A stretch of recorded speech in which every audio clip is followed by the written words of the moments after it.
Comics have a very important impact on my life. Collecting comics since 2012, and the collection keeps growing week by week. From great stories to not so great stories, comics will always be a special medium of entertainment that will never be replaced. I can talk about comics for hours on end, so let's move on to the title of this video. Comic Hero University, also known as Comic Hero, located currently in the Montclair Mall out here in California, has been a comic store that I've been going to for as long as I remember. The owner of this store has become a really good friend of mine over the years, and this spot is definitely not one to pass up, especially given the fact if you're into comics. I was fortunate enough to interview the owner of the store, and him being my friend for almost my entire life, I haven't even asked him the questions that I'm about to ask him during this interview. So please sit back, relax, eat some snacks, and enjoy this interview. When was the store first born? So the day that we opened the doors would have been December of 2012. That was opening day. Wow. Yeah. Before that, there was Zero to Hero Comics, which came out in September of 2011, which coincided with the release of the New 52 with DC. I had opened that store with a business partner. We shut that store down, and then I opened up Comic Hero University December of 2012, like a year later. And the reason why the store is called Comic Hero University is because we opened 3 blocks away from the university. I thought, hey, it would be a funny, name if we, created this university, but it's a comic book store. In fact, we got a lot of phone calls from people that were like, "Are you guys a school? Are you guys teaching?" No, we're a comic book store. We were only there for, like I said, 6 months, and then we moved into the train station in May of 2013, which was that year's Free Comic Book Day. In fact, we opened that store, that location, Wow. on Free Comic Book Day weekend. So every year, our anniversary, we would, celebrate Free Comic Book Day and, our anniversary.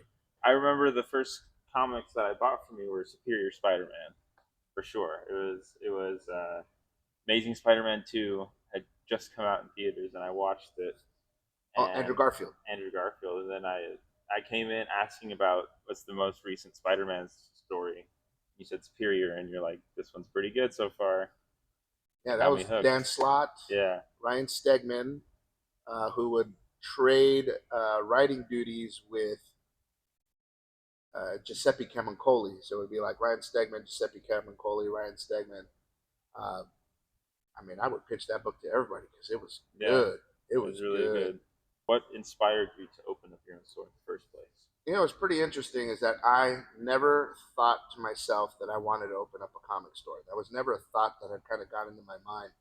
Right out of high school, I was an actor, and I was going to auditions. I was on TV shows. I was in movies. I did a touring show that would go to elementary schools and do shows with a puppet, and sang, danced, and acted. And that was my career choice. That is what I was going towards. But anybody in Hollywood, or at least these younger actors will tell you, one, that it's really hard to break in, right? So you need to have a day to day something, to cover the bills while you wait for the big break. For me, it was working at the comic store that I would get my comics from. So right out of high school, I started working for this comic store. And, the hours that I had were small, so that I was still able to go out on auditions and everything. Um, the manager there at one point had a nervous breakdown. He quit and he left. And the owner, my buddy Lee, he needed help. And so, I was kind of in between gigs or whatever. It was like, summertime, and I don't work in the summertime. So he had me working the shop, and I didn't take it seriously. I was stealing from the man. I was getting drunk in the store. Like, I couldn't give two craps about working in the shop. Having a good time. I was having a great time. And my buddies would come over here, read this. This is great. And I'm just giving product away. Wow. Yeah, I had a conversation with him about it. I was like, dude, we all did it. I did it when I was working for you, and I'm sorry that I did it, but I didn't take the job serious at the time. So then, like, fast forward a couple years, and I'm still working there. It was supposed to be a temporary job. He needed help at a convention, so he brought me to, I believe it was San Diego Comic Con, the busiest show, And while I was there, I mean, I'm hustling, I'm selling, and he sees that I'm earning him money, Yeah. right? So he's like, Enrique's really good at the shows, so he started bringing me on the convention circuit. So Comic Madness would travel all over the country, dude. I mean, we went to Seattle, Chicago, New Orleans. I mean, we went everywhere.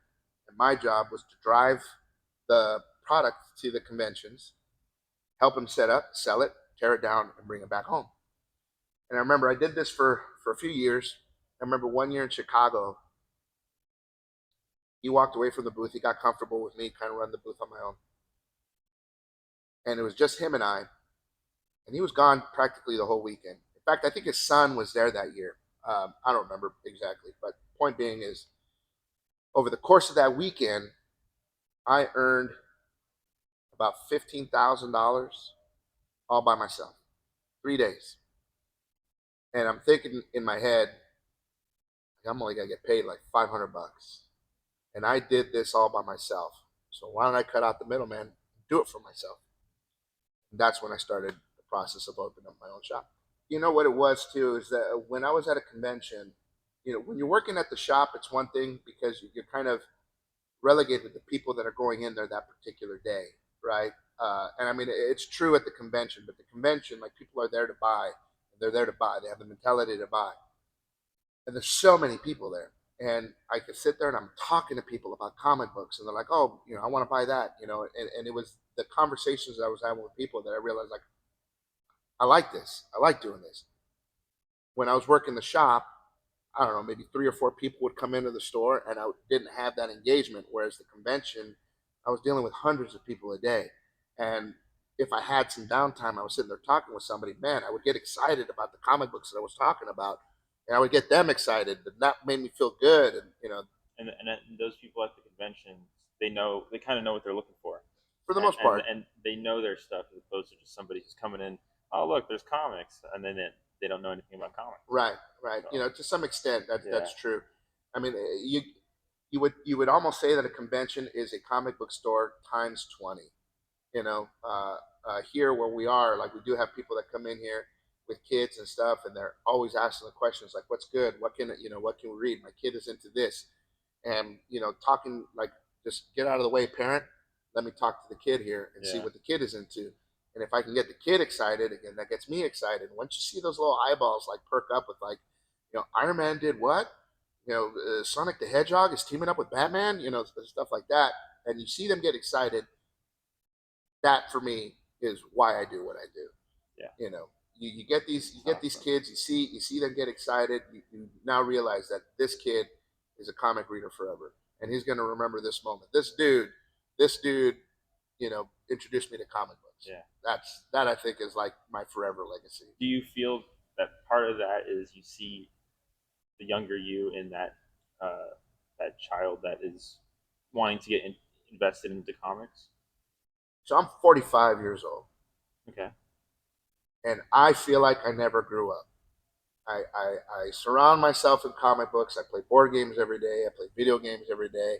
I hang out with my niece and nephew. We play board games. We play video games. My life is, I was talking to a buddy of mine at dinner that if I had an infinite amount of wealth, what would I do? I would buy a house just so I could put pinball machines in there, make a room for board games. I would live in a child's home, a child that had a bunch of money. Do I see myself in these children? No. What I see is, when I was younger, I didn't have what these kids now have. When I was learning about comic books growing up, the guy that would sell me comic books, um, like, he was just there to take my money. He wasn't there to talk to me because I was too young and dumb to have a conversation with a guy about the things that I liked. And thankfully, my grandfather knew that I was into comic books and kept taking me to a comic book store, because all boys should have a hobby, he said. You know, so when I see these kids coming in, I try to do for them what I never got, and that's giving them, uh, treating them with the utmost respect, and giving them the attention that I would give any adult. They may not be the one that's going to be buying the book, but they're the one who's going to convince grandma and mom that I want this. Why? Because I want to read it. Because I want to learn about it. And if any parent knows anything about what the power of a comic book is, if this kid is reading it, he's gonna excel in his education. So if I was a parent and kids wanted comic books, what do you want? Let's go get them.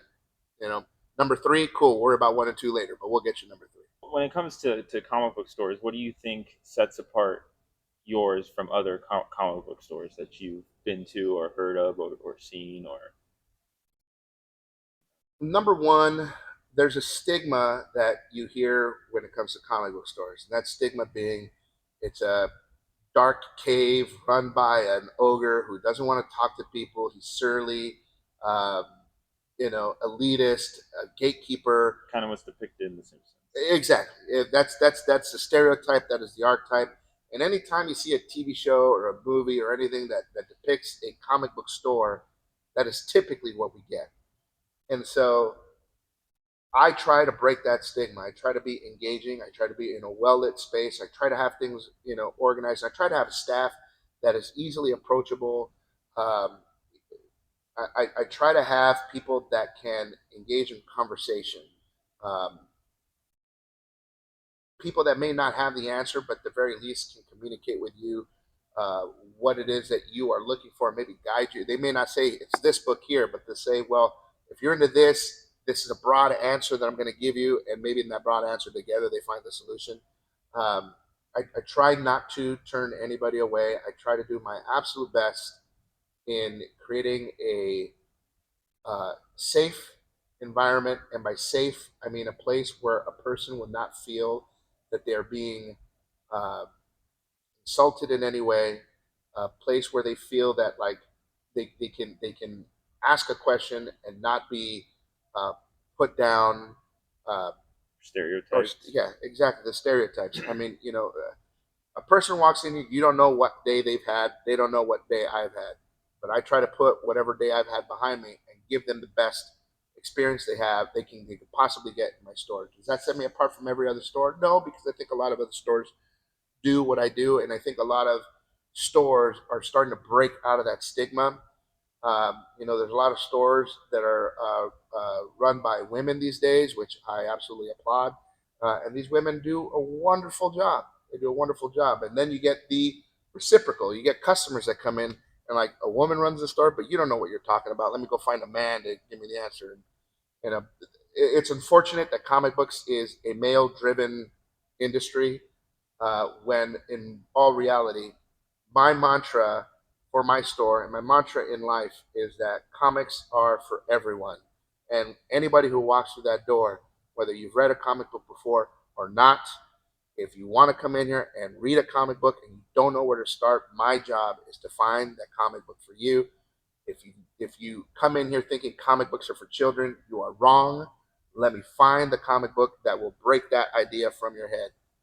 That I think is what separates me from others. Is that anybody who walks in there is a comic book reader. You don't know it yet. What would you say was the number one comic that just solidified your love for the art form? I guess we can call As a kid, I grew up reading a Spider-Man comic book, so that's always been my boy.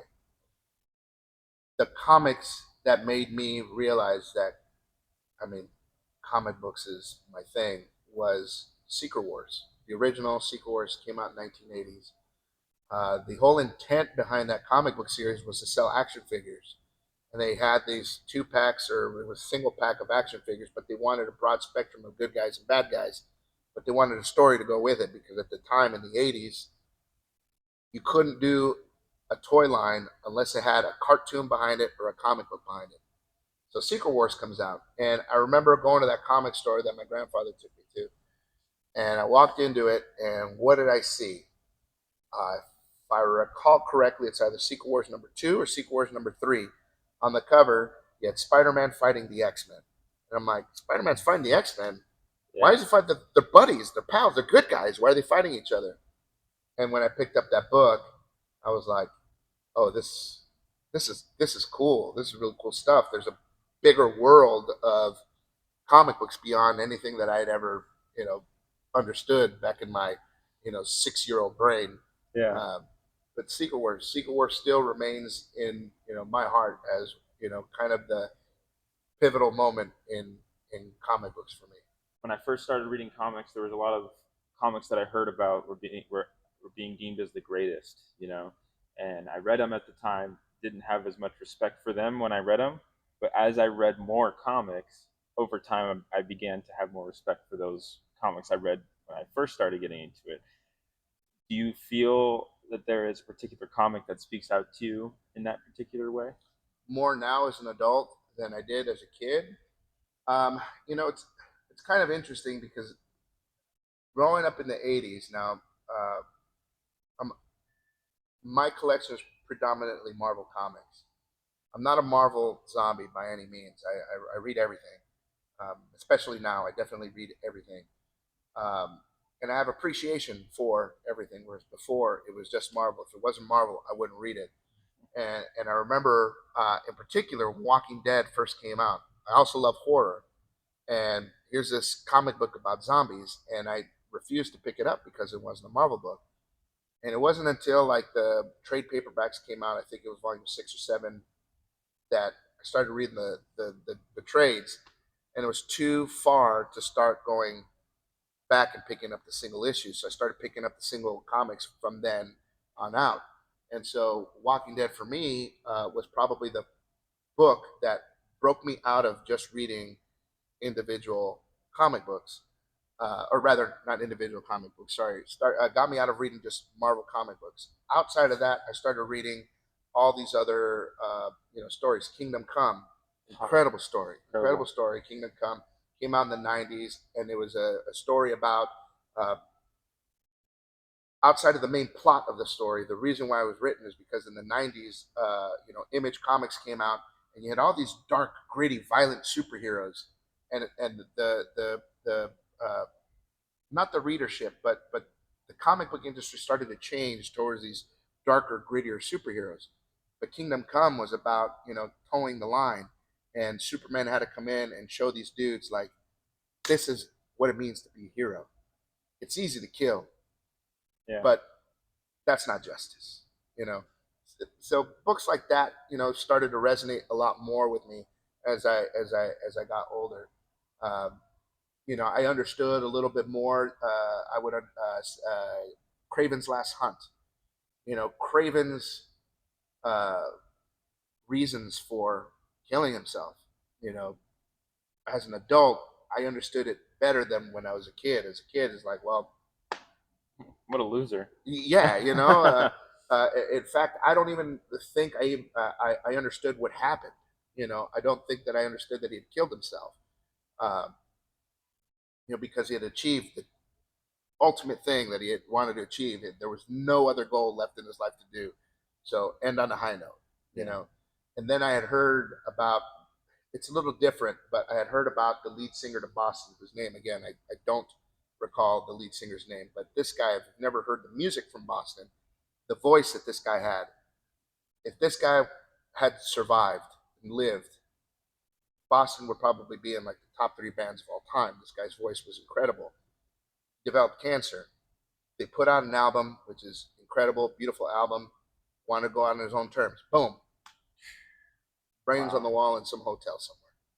So, hearing about that, reading Craven's Last Hunt, again, difference in, reasons, but understanding that he wanted to go on his own terms, he had achieved the ultimate thing.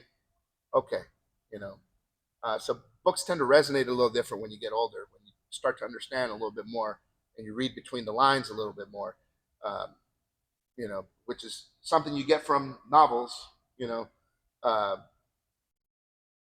if a picture is worth 1,000 words, then comic books have a whole lot to say. I got one last question. If you were to give a one, like, go back in time and give a tip to your younger self before opening your comic book store, what would be that one tip that you would give your younger self?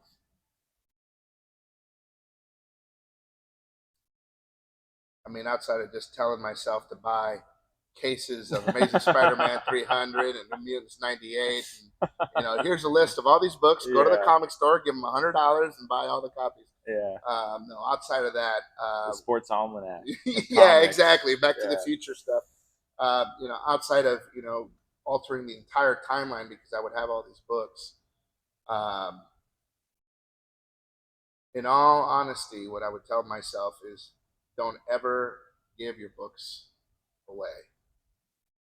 There were crates of comic books that I gave to buddies of mine that I never got back, and I missed those books because they were part of my childhood. You know, uh, can I get them back? Sure, but it's not the ones that I had. You know what I mean? Uh, somebody I heard somewhere. If you loan somebody something, you loan it to someone with the intention that you're never going to give it back. And so I don't like to loan people my things anymore. It's my stuff. And I'm very selfish like that, but I don't care. It's my stuff, and I like my stuff. I buy my stuff with intent, reason behind why I buy my stuff. Um, and I was a real nice kid back then. And, as I grow older, I get a little more cynical and a little more miserly. You know, just tell that kid, all these people that you knew when you're young, you ain't gonna talk to them anymore. So you don't have to be so nice. Do your own thing. Yeah, do your own thing, man. Don't give a shit what other people say. Who cares? In the grand scheme of things, this is a small portion of your life. And again, with people that aren't going to be significant, why would you care what they think of you when you're older? Or why? What do you think? Why do you think it shouldn't matter to you what they think of you now? Because their opinions aren't going to matter when they're older. So, um, yeah, as far as comics go, yeah, man, I just miss some of those books, man. Yeah, kind of sucks to end on a sad note, but well, that's another question. That's another question. Give me a happy question. Yeah. Well, let me think of one last question. Is there any comic that you can always go back to and read over and over, and you still get that same feeling as when you read it for the first time? Yeah, I still have the very first comic book that I ever bought, and it was Web of Spider-Man. Before I bought Amazing Spider-Man, the first Spider-Man comic book I bought, the first series I bought was a Web of Spider-Man. 60 something. I don't recall off the top of my head, but it had Spider-Man on a wall, and this was after the Acts of Vengeance. As a kid, I didn't know what the Acts of Vengeance were, but you had Spider-Man, and it was like Goliath, Titania, the Brothers Grimm, Graviton. I don't know who any of these guys are. They're not the dudes from the cartoon, whatever. And I remember reading that book, and it ended on a cliffhanger. Graviton hits Spider-Man and makes him zero gravity, and Spider-Man just keeps floating and floating and floating until he like is in the upper atmosphere, and that's it. There's nothing for him to web onto. What happens? And I didn't understand that comic books were sequential, so I never read that following issue. I'm just like, well, this is Spider-Man's last story. This is it. This is where it ended. Spider-Man just that's Spider-Man. That's it. He just floated up in outer space, and that's it. He's still up there. His body's just floating around. But I can read that comic book over and over again and recall my little baby brain reading this book, and Spider-Man's just fighting some dudes that want to whoop his ass for some reason. Again, as a kid, I didn't know that Spider-Man had cosmic powers and beat the crap out of all these people. So I didn't understand that these guys wanted revenge. I don't know who these guys are. They're fighting Spider-Man, and he's up in outer space, and that's it. The end.